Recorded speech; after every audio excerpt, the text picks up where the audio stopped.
அஸ்ஸலாம் அலைக்கும் வரஹ்மத்துல்லாஹி வபரகாத்துஹு. தொழுகையின் பலன்களின் ஹதீஸ் 3.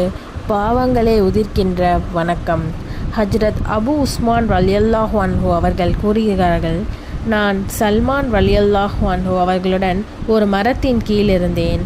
அப்போது அவர்கள் அம்மரத்தின் காய்ந்த கிளை ஒன்றை பிடித்து குலுக்கினார்கள். அதிலிருந்து இலைகள் உதிர்ந்தன. என்னை நோக்கி, அபு உஸ்மானே, நான் ஏன் இப்படி செய்தேன் என்று என்னிடம் நீர் கேட்கவில்லையே என்றார்கள். ஏன் செய்தீர் என்று நான் கேட்டதற்கு அவர்கள் கூறியதாவது, ஒரு தடவை நான் ரசூலுல்லாஹி ஸல்லல்லாஹு அலைஹி வஸல்லம் அவர்களுடன் ஒரு மரத்தடியில் நின்று கொண்டிருந்தேன்.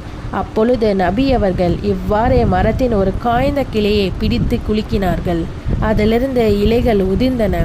அப்போது, சல்மானே, நான் ஏன் இப்படி செய்தேன் என்று நீர் என்னிடம் கேட்கவில்லையே என்றார்கள்.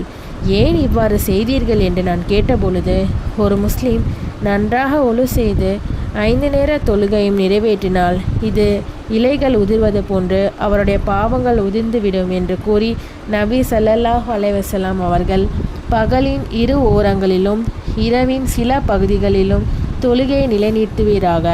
நிச்சயமாக நன்மைகள் பாவங்களை போக்கி விடுகின்றன. உபதேசத்தை ஏற்பவர்களுக்கு இது ஒரு உபதேசமாகும் என்று திருக்குரானின் ஆயத்தை ஓதி காட்டினார்கள். அஸ்ஸலாம் அலைக்கும் வரஹ்மத்துல்லாஹி வபரகாத்துஹு.